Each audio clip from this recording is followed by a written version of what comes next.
Correcto. Ya, vamos ahora a dar la siguiente sesión que vendría a ser con respecto a la mecánica de fluidos. Primero vamos a tener dos cosas puntuales. La compresibilidad. Introducción. La compresibilidad se me viene a la cabeza. Una compresión, ¿no? La compresión es una propiedad aditiva que es importante, ¿no?, en la mecánica. Importantemente esto, que un fluido compresible si su densidad sufre una variación del 3%. Es decir, que si mi densidad a una presión de repente que se le considere constante es 1, cuando se le somete a una presión y si sufre una, una presión en la cual la densidad ahora es 1.03, ¿no? 1.04, 1.04 menos 1.03 sobre 1.0, no, sobre 1.1 nos va a dar 4%, lo cual es mayor al 3%. Entonces se le considera que el fluido es compresible. Pero si hubiésemos tenido una densidad de repente 0,4 de repente, ¿no? 0.9, ya pone. Sería 1 menos 0,9, ¿sería cuánto? 0,1 sobre 1 y por el 100%, es decir, tenemos una densidad de 1 y ahora la densidad es de repente 0,0, no, 0,0991 de repente. Entonces, la variación sería 0,009 por el 100% nos va a dar 0,9%. ¿Es menor al 3%? Sí. Por lo tanto, sería un fluido, entre comillas, incompresible. También otra forma de definir que si este es mayor al 0,3 del número Mash. Si el presente es un número Mash mayor a 0,3 es un fluido compresible. Ahora recordemos un poco más de lo que es una propiedad intensiva. Y obviamente son propiedades no aditivas porque no dependen de la cantidad de masa. Cuando nos referimos a aditivas, sencillamente nos referimos a que si esta propiedad se puede partir. Por ejemplo, la masa, si yo trozo, tengo una piedra y lo rompo en dos, y si yo junto sus ambas masas, me va a dar la masa original total. Listo, ¿se cumple? Sí. La temperatura, si yo parto dos cuerpos, inicialmente el cuerpo en conjunto tiene una temperatura, si yo los parto, uno diría la temperatura del pedazo M1 y el pedazo M2 van a ser diferentes. No, ¿sí o no? Porque la temperatura se distribuye por todo el cuerpo. Correcto. Es decir, que si el cuerpo A va a estar caliente, los dos cuerpos que están acá van a estar calientes. Y van a estar a la misma temperatura, ya que están en las mismas condiciones cuando se rompe. Listo. Entonces, esa es la diferencia. Por eso que acá se coloca no. No se cumple que la temperatura 1 más temperatura 2 esté. Es por eso que la temperatura no es una propiedad aditiva. Por lo tanto, es una propiedad intensiva. Y a consecuencia de ello se puede decir que los puntos de ebullición de fusión son propiedades intensivas. La masa, volumen, la compresibilidad. La porosidad también se puede considerar intensiva en realidad porque si tenemos un pedazo de suelo, eh, agregamos una porción acá y otra porción para acá, mm, tendría que tener, ¿no?, la misma porosidad. Aunque cuando hablamos de porosidad del suelo es algo complejo, ¿no? Porque depende de varios factores. Pero así, a grosso modo, de forma general, una propiedad intensiva. Y esta es una lista de las propiedades intensivas, lo que habíamos señalado en la punta de ebullición y fusión, pero nos vamos a concentrar en la compresibilidad.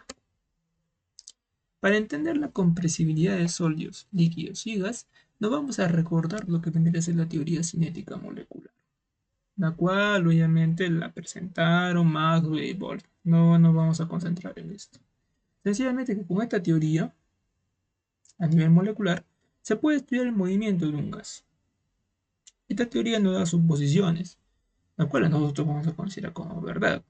Están compuestas por partículas llamadas moléculas. Esta teoría supone que el volumen que ocupa dichas moléculas es menor al volumen que ocupa total del gas. Y no entiendo. Quiere decir que si yo tengo un recipiente lleno de gas, el volumen total del gas sería este recipiente. Pero las moléculas, su volumen dentro de este recipiente que ocupan es menor al volumen total. ¿Con ello qué quiero decir? Que con ello puedo justificar que al momento de ejercer una fuerza al gas se puede comprimir, ya que el gas, las moléculas, están distanciadas, ¿no? O ocupan un menor volumen que el gas, que el volumen total. Por lo tanto, hay mucho espacio vacío. Y como hay mucho espacio vacío y no hay nada que se resista, lo puedo comprimir. ¿Listo? Listo. Ahora, para justificar ahora con respecto a los otros, que vendría a ser, por ejemplo, los sólidos, líquidos.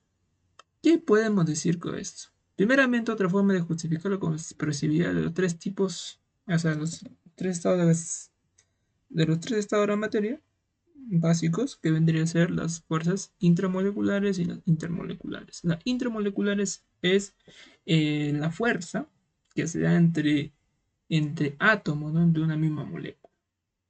Cloruro de sodio, por ejemplo, ahí se da un tipo de enlace iónico.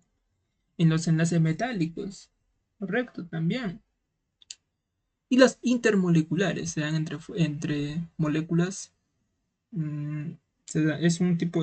Hay que recordar que fuerza se le conoce al enlace químico, ¿no? Y así enlaces intermoleculares. Nos interesa eso, en realidad. Nos interesa esto último, la conclusión, que las fuerzas entre moléculas, es decir, que las intermoleculares es más débil que las fuerzas intramoleculares. ¿Correcto? Sí. Ahora, la justificación. La cohesión, como tal, cuando lo conocemos, no es otra cosa que una fuerza de atracción intermolecular. Hay que recordar que las fuerzas anteriores, intermoleculares o intramoleculares, son fuerzas electroestáticas. Ya sabemos que se dan entre cargas. Puede haber una atracción, puede haber una repulsión. Ahora, los enlaces entre moléculas más débiles, esto le permite al agua, por ejemplo, moverse, por lo cual ajustarse cuando se comprime. Claro, como los enlaces en el agua, por ejemplo, se da enlaces puente de hidrógeno, porque ahí vemos que hay OH, y como hay presencia de OH, hay presencia de ¿qué? Puente de hidrógeno. Es un tipo de enlace que intermolecular. En cambio, en un metal, en un sólido, ¿qué se da? Fuerzas, por ejemplo, en un pedazo de metal, ahí se da un enlace metálico, que habíamos mencionado, que el enlace metálico presenta, ¿cómo se llama? Es mayor la fuerza de atracción en comparación con un enlace intermolecular, ¿correcto? Y intramolecular, o sea que el enlace metálico es más fuerte que el enlace puente de hidrógeno. ¿Estamos bien? Y por lo cual, como es más fuerte, es más rígido. Por lo tanto, no se permite su movimiento fácilmente en comparación con el agua, que sí como es un enlace más débil, en comparación con el metálico, sí le permite su movimiento. Y por ende se puede ajustar un poquito cuando se le ejerce una fuerza. Y por eso que podemos colocarlo con esa conclusión. Primero al sólido, luego es mayor al agua y por último el agua. No, si hablamos de compresibilidad, primero estaría el gas acá a la izquierda, luego sería mayor al líquido y mayor a lo sólido, pues, ¿no? Con esa justificación. Y acá tenemos algunas fórmulas que se va a emplear a lo largo del curso. Y acá tenemos, para darnos una cuenta de cuánto es la compresibilidad del agua. 4 por 10 a la menos 10. Casi despreciable. Aplicación. Sistema óleo hidráulico, que lo veremos en otra oportunidad.